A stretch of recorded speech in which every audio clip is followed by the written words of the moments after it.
चलो दोस्त, good evening. Welcome back to my channel Shiksha Setu. आज का लेक्चर मेरे दोस्त बहुत प्यारा है। क्लास 12 वाले हिस्ट्री का जो भी बच्चा हमारे हिस्ट्री का ले चुके हैं, क्लास 12 आर्ट्स हिस्ट्री लेकर पढ़ रहे हैं, उनके लिए हम subjective question selected important question लेकर आया हूँ। मेरे मित्र देखो, पहला बात, पूरा बुक पढ़ना किसी के लिए पॉसिबल नहीं होता है। अगर पढ़ भी लेता है तो वह पूरा याद नहीं रख सकता, ये आपको खुद पता होता है। नॉर्मली हिस्ट्री की बात करूं, इतिहास में आपको कैसे क्वेश्चन आते हैं, थोड़ा सा हम एक छोटी सी डिटेल में बताने का प्रयास करता हूं। आपके अगर एग्जाम देने जाते हो बिहार बोर्ड से, तो आपको 100 ऑब्जेक्टिव एमसीक्यू आते हैं, एमसीक्यू जिसको हम लोग ऑब्जेक्टिव कहते हैं। उसके बाद आपको 30 लघुत्तरीय प्रश्न आते हैं, जिसको हम लोग शॉर्ट टाइप क्वेश्चन कहते हैं, और उसको हम लोग हिंदी में लघुत्तरीय प्रश्न या 2 नंबरिया क्वेश्चन कह देते हैं, भोजपुरिया स्टाइल में 2 नंबरिया क्वेश्चन, जिसको हम शॉर्ट क्वेश्चन कहते हैं। ठीक है ना। उसके बाद आपको 8 लॉन्ग क्वेश्चन पूछता है, जिसको हम लोग 5 नंबरिया क्वेश्चन कहते हैं, और ऐसे भाषा में, नॉर्मली भाषा में दीर्घोत्तरीय प्रश्न उत्तर कहा जाता है। यानी इंग्लिश में लॉन्ग टाइप क्वेश्चन, यानी कि लॉन्ग क्वेश्चन हो गया वो। ठीक है ना, लॉन्ग क्वेश्चन जिसको हम लोग दीर्घोत्तरीय प्रश्न उत्तर कहते हैं। मेरे मित्र, सबका अपना अपना कैटेगरी है, 3 तरह के कैटेगरी के एग्जाम आता है। सब में पढ़ाया हूं, ऑब्जेक्टिव भी पढ़ा, क्लास चल रहा है। आपको लॉन्ग क्वेश्चन का भी क्लास चलेगा, अभी चला नहीं है। ठीक है ना। हो सके जब आप ये वीडियो देखें तो हो सकता है कि आपका क्लासेस वो हो चुका है, तो देख लेना आप लोग। ठीक है ना। 30 आपको शॉर्ट क्वेश्चन आंसर का भी क्लास, 30 शॉर्ट क्वेश्चन आंसर जो है कैसे क्लियर होगा। यह 30 जो 2 नंबरिया क्वेश्चन है, इसमें से 15 का उत्तर देना होता है। यह 15 क्वेश्चन अगर क्लियर करना है तो मात्र 80 लघुत्तरीय प्रश्न उत्तर याद कर लो, जो आपको मात्र 5 दिन में याद हो जाएगा। ये अच्छे से याद करोगे तो 5 दिन काफी है आपके याद करने के लिए। और 80 याद करो, आराम से 15 क्वेश्चन आ जाएंगे। और इतना इजी डिफिनेशन देंगे ना, इतना इजी परिभाषा देंगे ना, मजा आ जाएगा। चलो लेक्चर को शुरू करते हैं, ज्यादा बकवास नहीं। तो सबसे पहला क्वेश्चन ही देखकर आपको समझ में आ जाएगा कितना इजी क्वेश्चन है। तो सबसे पहला क्वेश्चन आपसे क्वेश्चन कहा गया, वीर कुंवर सिंह का एक संक्षिप्त परिचय दे। वीर कुंवर सिंह कौन थे, इनका एक संक्षिप्त टिप्पणी लिखना है। इनके बारे में आप क्या जानते हो। और ऑलरेडी यह क्वेश्चन 2018 और 2020 के एग्जाम में पूछा गया है बिहार बोर्ड में। ऐसे ही नहीं, हमारे ये बगल में पिक्चर पिक्चर देख रहे हैं, हमारे वीर कुंवर सिंह ही है। और वीर कुंवर सिंह का जन्म जो हुआ है, वो हमारे बिहार के आरा जिला उखाड़ दिला किला, ठीक है ना। आरा जिला में हुआ, कहाँ पे, आरा में।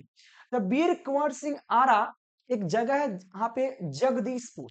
जगदीशपुर ऐसे तो आपका हो सकता है आपके घर का, हमारे पास में 3 वो जगदीशपुर है, इसलिए कृपया करके आप जगदीशपुर आरा की बात कर रहा हूं। तो वीर कुंवर सिंह आरा जगदीशपुर बिहार में एक स्थानीय जमींदार थे। जमींदार मतलब समझते हैं, जिनके पास बहुत सारा जमीन, जमींदार थे। तो ये कहा, वीर कुंवर सिंह आरा जगदीशपुर बिहार के एक स्थानीय जमींदार थे। क्या थे, जमींदार थे। ठीक है ना। वह बड़े जमींदार होने के कारण लोगों में राजा के नाम से विख्यात थे।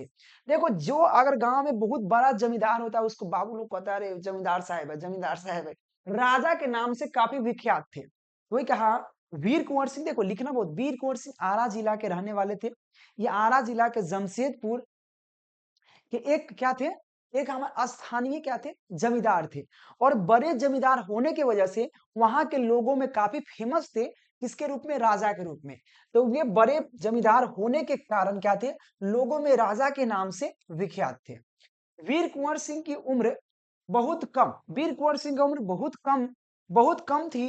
तो भी, मतलब बहुत कम होने ही, तब भी, तो भी उन्होंने यहाँ पे आजमगढ़, आजमगढ़ आप नाम सुना होगा, मैं बता देता हूँ। निरहुआ, निरहुआ का नाम सुने ना, निरहुआ रिक्शा वाला। ठीक है। हाँ, निरहुआ, जिसको दिनेश लाल यादव वहां से चुनाव लड़ रहे थे। तो आजमगढ़ यूपी का एक जिला है। तथा बनारस, बनारस तो आप जानते होंगे, बनारस काशी विश्वनाथ, वो भी एक जिला है। तो अब यहाँ पे आजमगढ़ और बनारस से अंग्रेजों, यानी कि अंग्रेजी फौजी की क्या थी, यहाँ पे पराजित किए थे। यानी कि बनारस और आजमगढ़ में वो अब अंग्रेजी जो फौजी था, अंग्रेज का जो फौजी था, उनको पराजय किया था, हरा दिए थे। कौन, वीर कुंवर सिंह। तो वीर कुंवर सिंह के बारे में आप आराम से लिख लोगे। कैसे लिखना है, वीर कुंवर सिंह आरा बिहार के एक स्थानीय जमींदार थे। बहुत जमींदार यानी कि बड़े जमींदार होने की वजह से वहां के लोगों में राजा के नाम से फेमस थे, विख्यात थे। ठीक है ना। उन्होंने कम उम्र में ही वह कहा, आजमगढ़ और बनारस में अंग्रेज सिपाहियों को हराया था, पराजित किया था, मतलब हराया था। पराजित मतलब होता है हराना। ठीक है ना, हराना याद रखना, हराना। तो आप पराजित मतलब हराना भी लिख सकते हैं। देखो हमारे यहाँ लैंग्वेज बहुत इजी मिलेगा, ठीक है ना। तो हराया था, यह वीर कुंवर सिंह के बारे में संक्षिप्त टिप्पणी था, आराम से लिख लोगे, मुझे इतना पता है। और ये सब पीडीएफ कहाँ मिलेगा भाई, आपके लिए selected selected 400 objective question, objective 80 आपको लघु उत्तरीय प्रश्न उत्तर, 80 20 आपको दीर्घ उत्तरीय प्रश्न उत्तर देना हो सेलेक्ट करके, और इसे पढ़कर आराम से 400 प्लस कर सकते हो। और केवल आपको हिस्ट्री नहीं, ऑल सब्जेक्ट मिल जाएगा। नीचे आपको एक नंबर चल रहा होगा, कांटेक्ट कर लीजिएगा, 91 17 82 30 62, 91 17 82 30 62, ठीक है ना। इस पर कांटेक्ट करके ऑल सब्जेक्ट का पीडीएफ प्राप्त कर सकते हैं, व्हाट्सएप आपको मिल जाएगा। और बॉयज ग्रुप अलग, गर्ल्स ग्रुप अलग है, और आपका नंबर ग्रुप में ऐड होगा जब पूरे एग्जाम तक आपको हेल्प मिलेगा मेरे तरफ से। आगे चलिए, आगे चलने के प्रयास करते हैं। कह रहा है कि अकबर के शासन काल में भूमि का वर्गीकरण किस प्रकार किया गया है। देखिए अकबर के शासन काल में, देखो भूमि का, भूमि आपने देखा होगा, एक होता है जिसमें डेली हरदम खेती होता है, हर साल खेती होता है, पता है उपजाऊ है। वो एक होता है, देखना आप कभी कभी जाकर ऐसा देखना, ये प्रतिपरल खेती है जिसमें गाय चल रहा है, ये तो गाय चल रहा है, देखो गाय चल रहा है, उधर भैंसी चल रहा है। अरे भाई ये लड़कियों चल रही है का, चल नहीं रही है, ये अपने स्टाइल मार के फोटो खिंचा रही है। लड़कियां के देखेगी तो ऐसे, लड़कियां लोग कैसे दिखाते थे, लग रहा है जीवे निकल गया बाहर, और इससे फोटो खिंचवाती है देख के, यार हमारे थूक लग गया बस। देखो फोटो खिंचवा रही है, इसको मत देखो, ठीक है। ये खेत है, ठीक है, खेत है जिसमें हरियाली छाया है, हरियाली और छा गया इसके वजह से, तो हरियाली छाया है, ठीक है ना। ये खेतों में हरियाली छायल है, तो सिंपल है क्या, ये प्रति खेत है, ये क्या है, उपजाऊ, मतलब जहां पे हर साल खेती हो रहा है, ये उपजाऊ खेत है, और ये प्रति खेत है, ठीक है ना। और एक खेत होता है कभी कभी बंजर, बंजर मतलब होता है देखना में कीड़ा, मतलब कीड़ा करे कंकर पत्थर रहता है, उस पर चलोगे पैदल नहीं चला जाएगा, पहाड़ी इलाका में मतलब बंजर होता है। एक होता है आपका, होता है यहाँ पे प्रति, प्रति तो आप देखिए लिए। तो चलो अब बात करते हैं कि जो वहां पे अब अकबर था, अकबर के शासन काल में भूमि को बांटा गया था। सब बहुत प्रकार के भूमि आपने गांव में ही देखा होगा, कैसा कैसा भूमि होता है। एक होता है यहाँ पे पोज, क्या होता है पोज, यहाँ पे पोलज, पोलज मतलब होता है जिस पर हमेशा खेती होता है, जो आपके घर में अगल बगल में खेती होता है ना, उस खेत उस जमीन को हम लोग, उस भूमि को पोलज कहते हैं। क्या कहते हैं, पोलज कहते हैं। परती तो जानबे करते हैं, परती पर चल चल रे डाइनी परती पर, गाना सुनेगा, परती पर नहीं है, बरहम तक ऐसे है शायद, लेकिन हम जोड़ दिए परती पर, क्या दिक्कत है। तो परती आपने देखा होगा, जिस भूमि पर कुछ वर्षों तक बुआई नहीं होता, बुआई मतलब बिया हुआ नहीं बोया जाता है, ठीक है ना। और पोलज क्या, जिस भूमि पर हर साल बुआई होता है, बुआई मतलब उपजाऊ होता है, जिसे होता है बिया छिटा जाता है, बोया जाता है गेहूं धान, तो ये कहा गया है यहाँ पे पोलज जो होता है, जिस भूमि पर हर साल बुआई होता है, पोलज कहलाता है। प्रति जो है, जिस भूमि पर कुछ वर्ष यानी कि कुछ 3-4 वर्ष, देखो बगल में ये प्रति है, 3-4 वर्ष तक नहीं होता, दूभी उग जाता है, तो वह गाय खाने के लिए प्रति बन जाता है। स्कूल कॉलेज में प्रति परल होगा देखना। उसका यहाँ पे चचर, यहाँ पे चचर क्या है, चचर जो होता है 2 या 3 साल के बाद बुआई की जाती है। जैसे चचर जो होता है, कोई कोई खेत में देखिएगा 2-3 साल बाद बुआई की जाती है, उसको 2-3 साल के लिए छोड़ देता है आदमी, फिर 2-3 साल के बाद बुआई की जाती है, उसे चचर कहा जाता है। बंजर, बंजर समझ रहे हैं, बंजर जो अधिक समय तक खाली यहाँ पे पड़ी भूमि, मतलब अधिक समय तक लगभग 20-25 या 50 साल, मतलब ऐसी पड़ती पड़ा है, मतलब छूट गया, बंजर हो गया, उसका मिट्टी उपजाऊ नहीं है, तो बंजर। तो ये 4 प्रकार के वहां पे जो अकबर के शासन काल में 4 प्रकार की भूमि में बांटा गया है, जो आज भी वही चलता आ रहा है, ठीक है ना, आज भी चलता आ रहा है। पहले जो आप लोग देखिएगा क्या बोलते हैं, छोड़ो क्या बोलते हैं, हटाओ बंद करो, ठीक है। हमें एक राजा का नाम याद नहीं आ रहा है, ठीक है ना, वो है, नाम क्या है पता नहीं, शेर शाह के मकबरा, शेर शाह के मकबरा आपने सुना होगा, ठीक है ना। उस समय भी क्या था, जमीन का खतियान उतियान बनता था, उसी समय से अभी तक आ रहा है, ठीक है ना। तो यह 4 प्रकार के आपको भूमि को बांटा गया है, किसमें, तो अकबर के शासनकाल में। और ये क्वेश्चन देखिएगा 2020, 19 और 21 लगातार 3 बार पूछ ले है, ठीक है ना। अगला क्वेश्चन देखिए जरा, 4 नंबर क्वेश्चन आ गया, 3 नंबर क्वेश्चन का हो गया, अरे भाई 3 नंबर क्वेश्चन में नहीं है, 3 नंबर क्वेश्चन में गायब हो गया, अरे तरीके, 3 नंबर क्वेश्चन में गायब हो गया, अरे तरीके। कोई दिक्कत है, 3 नंबर नहीं, क्या दिक्कत है, क्वेश्चन नहीं है। चलिए क्वेश्चन कहता है यहाँ पे, श्री, यहाँ पे श्री मद भगवत गीता और एक संक्षिप्त परिचय दे। देखिए भगवत गीता जो है ना हमारे हिंदू धर्म के लिए काफी बढ़िया उपदेश है। देखो सिंपल आज के नाम में सीधा समझ लो भगवत गीता, गीता क्या है? गीता ज्ञान लोग कहता है गीता ज्ञान क्यों लेना चाहिए? गीता है क्या? देखो गीता आज के जमाना में मोटिवेशन मोटिवेशन सुनते हैं तो मोटिवेशन कोई ना कोई मोटिवेशनल बात आपके आकर पापा दो को सुना देंगे दो चार को भले अगल बगल के होगा छोकरा ओकरा और खासकर पड़ोसी पड़ोसी बढ़िया बढ़िया मोटिवेशन देता है। अगर आप एग्जाम में पास हो गए अगर नौकरी लग गया हमको पता था ये कुछ ना कुछ करेगा ये अब भोजपुरिया भाषा में क्या है लड़का तो हगाही के बेर चिन्हा जाले समझ गया लड़का तो हगाही के बेर चिन्हा जाले भोजपुरिया एकदम भोजपुरिया अपन दोस्त है ना घर के आदमी है ना बोल सकते हैं कोई दिक्कत नहीं बुरा मत मानना वही बात उसी कहेगा जब वे अगर एग्जाम में फेल हो गया अरे हमारा पता था ये कुछ नहीं करेगा ये हमारा पता था फेमस डायलॉग है। तो देखो भगवत गीता जो है एक प्रकार का मोटिवेशन। तो जब महाभारत हो रहा था तब महाभारत की लड़ाई में पांडवों की तरफ से पांडवों की तरफ से कृष्ण थे पांडवों की तरफ से कृष्ण थे और कौरवों की तरफ से बड़ा बड़ा थे द्रोणाचार्य जो सब कुछ सीखा था द्रोणाचार्य भीष्म पितामह और खुद वहां पे क्या बोलते हैं थी के सामने क्या बोलते हैं पांडव और कौरव कौरव जो थे कौरव की तरफ से बहुत कोई थे लगभग वो था साथ में यहाँ पे ये भी द्रोणाचार्य के बेटवा का नाम कथी है जिस पर कलकी में था क्या है उसका नाम अरे माथवा पर भूल रहा हूँ मुंह में बाहर नहीं निकल रहा है नाम उसका है ना अरे कल्कि में कल्कि मूवी है ना उसमें हमारे अमिताभ बच्चन बने हुए हैं क्या नाम है उनका जो अभी भी जिंदा है मतलब धरती पर है उनको श्राप मिला हुआ है जिनका नाम भूल रहा हूँ मतलब अंदर है बाहर नहीं आ रहा है सीधा समझ लो। तो हुआ क्या था तो उस समय कृष्ण भगवान क्या अर्जुन अर्जुन जो था पांडव में से सबसे श्रेष्ठ धनुर्धर था सबसे श्रेष्ठ धनुर्धर था अर्जुन ठीक है ना। तो अर्जुन को गीता ज्ञान दिया गया उसमें उपदेश मतलब उसमें कुछ कुछ बातें बोला गया मोटिवेशनल बात उनको वह एक गीता का रूप ले लिया। वही कहा गया है यहाँ पे श्रीमद् भगवत गीता हिंदुओं के पवित्र ग्रंथों में से एक है पवित्र ग्रंथों में से एक है। महाभारत समझिएगा महाभारत महाभारत के अनुसार कुरुक्षेत्र युद्ध में भगवान श्री कृष्ण ने गीता का उपदेश अर्जुन को दिया था अर्जुन को सुनाया गया था। मतलब देखो जब अर्जुन क्योंकि सिंपल था कि महाभारत जो अपने घर में ही हुआ था महाभारत अगर देखे होंगे तो महाभारत का ज्ञान होगा आपके पास महाभारत अगर जानते होंगे तो सिंपल है मेरे दोस्त अगर नहीं जानते हो तो दिक्कत हो सकता है। अगर महाभारत देखे होंगे तो अच्छी बात है महाभारत में हुआ था अपने परिवार में ही महाभारत हुआ था। आपने सुना होगा घर का अगर महाभारत कर लो महाभारत हुई थी अपने घर में महाभारत अपने परिवार में अपने भाइयों में हुआ था सिर्फ गद्दी को पाने के लिए कुर्सी को पाने के लिए महाभारत हुआ था ठीक है ना।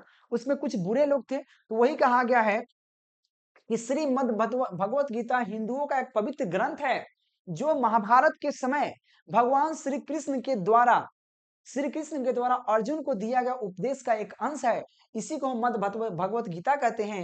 ये क्वेश्चन 2018-2020 के एग्जाम में ऐसे गीता आपको कहीं भी आपको सुनने को मिल जाएगा गीता ज्ञान जरूर लेना चाहिए।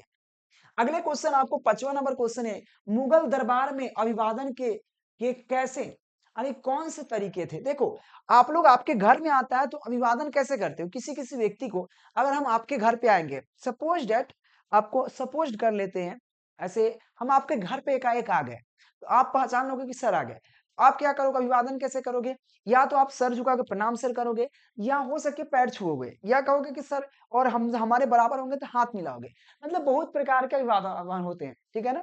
उसमें यह डिपेंड करता है अभिवादन मतलब स्वागत कैसे किया जा रहा है। तो जब मुगल साम्राज्य जो था यहाँ पे मुगल साम्राज्य में अभिवादन कैसे किया जाता था ये क्वेश्चन कहा गया है कि मुगल दरबार में अभिवादन को कौन सा तरीका था जो मुगल दरबार था उसमें अभिवादन कैसे होता था समझना। शासक को किए गए अभिवादन के तरीके से देखो शासन जो शासक थे उसके अभिवादन के तरीके से यहाँ पे पदानुक्रम से उस व्यक्ति का हैसियत का पता चलता था। बात सही है अगर किसी ने स्वागत किस तरह से किया उसकी हैसियत का पता चलता है। शादी ब्याह में देखना बेटिया वाला क्या करता है, भले वो कितना हो कम पैसा, लेकिन सोचता है कि बेटा वाला जो आए बारात लेकर, उसका स्वागत अच्छा से हो। अब हो सकता है कि उस स्वागत में किसी का स्वागत तो लाठी उठी से होता है, किसी किसी गांव में तो स्वागत बरियतिया का लाठिए से होता है ना, चाहे लात घुस्सा से होता है। ज्यादा तेज बन भोजपुरी भोजपुरी गाना तो बजतव भाई, और नचतव गमजुआ, सीधा बात हो, न गजतव गमजुआ, अगर वो में अगर अला तू बरतिया पिटाइबो होता है अधिकतम। ठीक है, तो यहाँ पे शासन को किए गए अभिवादन के तरीके से, यहाँ पे तरीके से यहाँ पे पदानुक्रम पदानुक्रम में उस व्यक्ति का हौसला, मतलब सॉरी हैसियत कि कितनी हैसियत का पता चलता था। जैसे उस व्यक्ति के सामने ज्यादा झुककर अभिवादन किया जाता था, उस व्यक्ति की हैसियत ज्यादा ही ऊंची मानी जाती थी। जो व्यक्ति अगर ज्यादा झुककर अभिवादन किया कि जय हो महाराज जी जय, तो उसको ज्यादा लोग उसको हैसियत माना जाता था। इसीलिए कितना गोरा था, अब तो कितना गोरा तो पैर पर पूरा एकदम सुतिए जाता था, पैर एकदम जय हो, ठीक है, अभिवादन करता था। ठीक है ना। और ये क्वेश्चन वहां देखिएगा 2023, 22, 21, 20 लगातार क्वेश्चन पूछा हुआ है, तो कृपया करके याद जरूर रखिएगा। अगले क्वेश्चन है, सब इंपॉर्टेंट क्वेश्चन है और सबका पीडीएफ रेडी है, लेने के प्रयास कीजिएगा। क्वेश्चन है इतिवृत्ति क्या है। देखो इतिवृत्ति बहुत इजी है।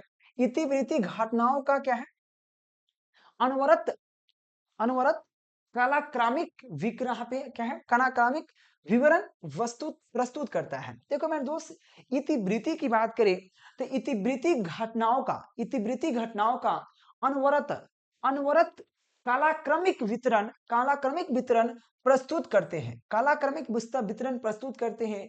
ये इतिवृत्ति मुगल राज्य की यहाँ पे संस्थाओं के बारे में जानकारी या महत्वपूर्ण जानकारी देती थी। इतिवृत्ति जो होता है एक प्रकार की ग्रंथ है, जो देखो यहाँ पे इतिवृत्ति ग्रंथों के रूप में है।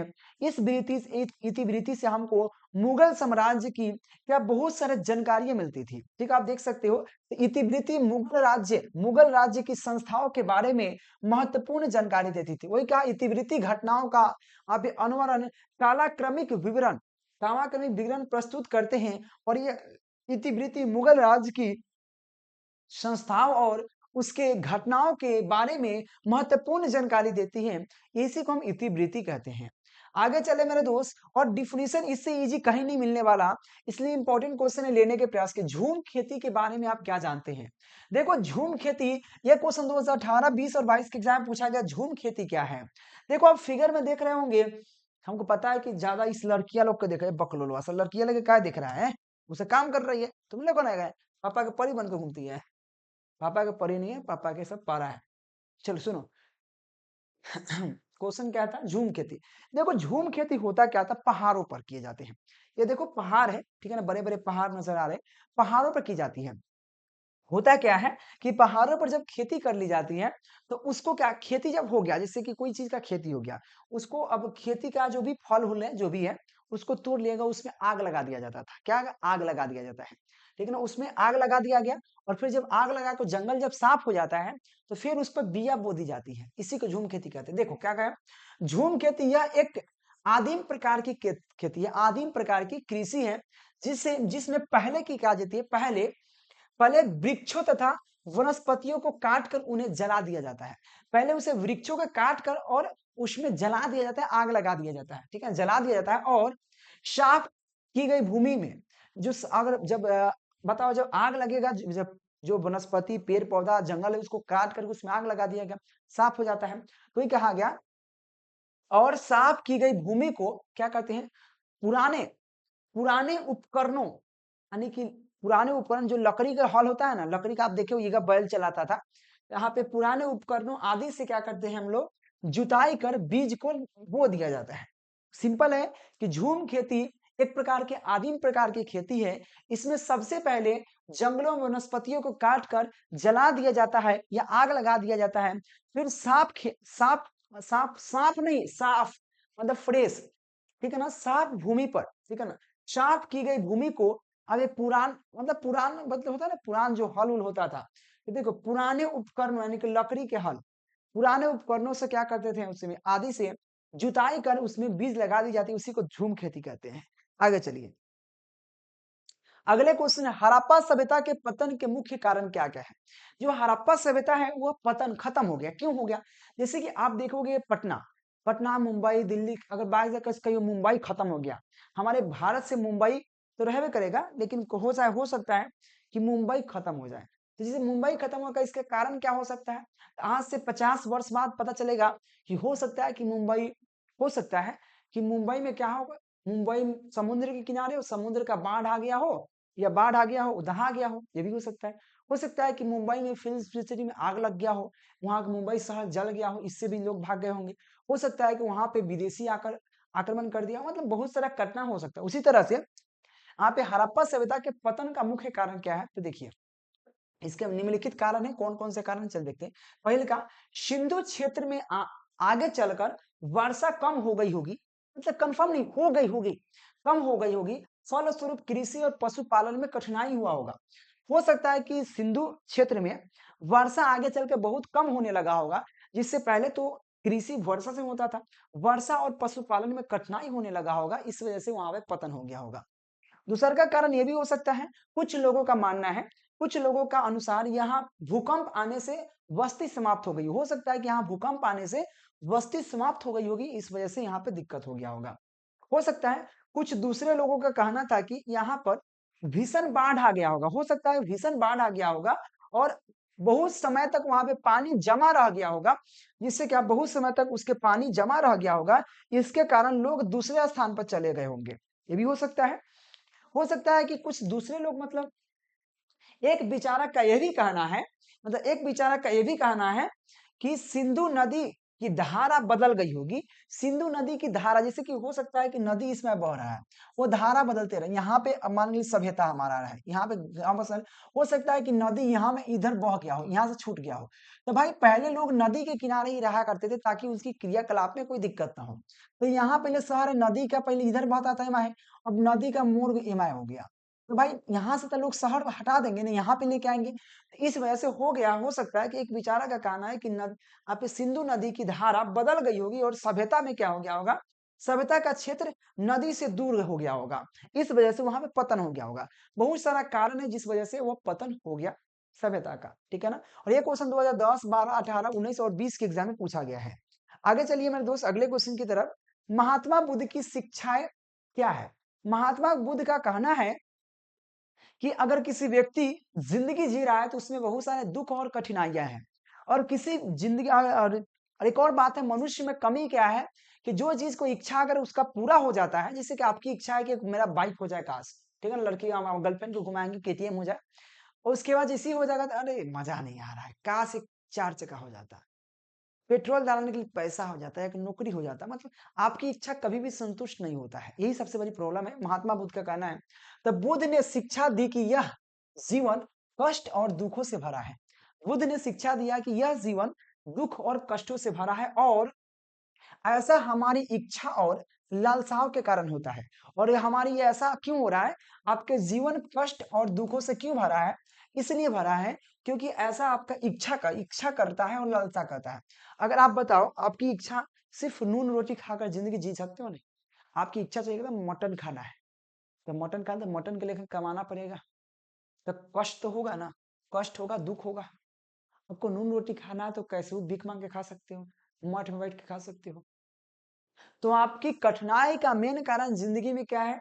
आपकी इच्छा और लालसा, इच्छा और लालसा, क्योंकि आपको चाहिए बहुत बढ़िया घर, अच्छे अच्छे कपड़े, अच्छे अच्छे खाने, अच्छे जगह घूमने, इस वजह से आपके कष्ट और दुख है। अगर ऐसा नहीं है आपके अंदर इच्छा, तो कष्ट और दुख नहीं है। तो ये कहा गया है, महात्मा बुद्ध शिक्षा शिक्षा देते हैं कि जीवन कष्ट और दुखों से भरा है, और ऐसा हमारी इच्छा और लालसाओं के कारण होता है। कभी कभी हम तो कभी कभी हम तो चाहते हैं कि वह प्राप्त कर लेने के बाद भी संतुष्ट नहीं होता है। यानी कि कभी कभी हम लोग चाहते हैं कि इस चीज को प्राप्त कर लेंगे, संतुष्ट हो जाएंगे, लेकिन होता नहीं, इच्छा बढ़ जाता है। कभी कभी हम जो चाहते हैं वह प्राप्त कर लेने के बाद भी, यानी कि कभी कभी हम चाहते हैं कि हम ये चीज प्राप्त कर ले, और कर लेने के बाद भी संतुष्ट नहीं होते हैं। यानी कि कभी कभी हम जो चाहते हैं वह प्राप्त कर लेने के बाद भी संतुष्ट नहीं होते हैं, और एवं और अधिक अधिक वस्तुओं की पाने की इच्छा करने लगते हैं और इस वजह से आपकी कष्ट एवं दुख बढ़ जाता है। ठीक है, ये हमारे महात्मा बुद्ध का कहना है। अगले क्वेश्चन है सिविल लाइन विकास से आप क्या समझते हैं? देखिए सिविल लाइन देखना, बहुत जगह आपके अगल बगल में, घर के अगल बगल सिविल लाइन थाना, सिविल लाइन थाना एक प्रकार का पुलिस प्रशासन था। सिविल लाइन जो अधिकारियों के लिए बनाया गया था अंग्रेजों के द्वारा, तो वही कहा गया सिविल लाइन ब्रिटिश राज्य के दौरान अपने वरिष्ठ वरिष्ठ मतलब बड़े अधिकारी के लिए विकसित आवासीय व्यवस्था था। आवासीय मतलब होता है, आवास मतलब घर होता है, आवास मतलब घर होता है, ठीक है ना। आवास एक बनाया गया था वरिष्ठ नेताओं के लिए, वरिष्ठ अधिकारियों के लिए, वरिष्ठ अधिकारी। तो वही कहा गया सिविल लाइन ब्रिटिश राज समझ रहे, अंग्रेज, ब्रिटिश राज के दौरान अपने वरिष्ठ अधिकारियों के लिए विकसित आवासीय आवासीय व्यवस्था था। तो मेरे दोस्त सबसे इजी क्वेश्चन है, 10 नंबर क्वेश्चन है और ये क्वेश्चन 2019 के एग्जाम में पूछा गया है। मेरे मित्र 10-10 क्वेश्चन करके आपको क्लासेस लिए जाएंगे। शिक्षा सेतु यूट्यूब चैनल है, सब्सक्राइब कर लेना, शिक्षा सेतु, शिक्षा सेतु, ठीक है ना। और डेली आपको क्लास चलते हैं, 12 आर्ट्स का ऑलरेडी डेली चल रहा है। तो आप सभी से रिक्वेस्ट है कि एक बार शेयर करना और चैनल को सब्सक्राइब जरूर करना। डेली आपको क्लासेस मिलेंगे मेरे दोस्त। तो thank you watching for this video. मिलते हैं नेक्स्ट लेक्चर के नेक्स्ट वीडियो के साथ, तब तक के लिए बाय बाय मेरे दोस्त, थैंक यू।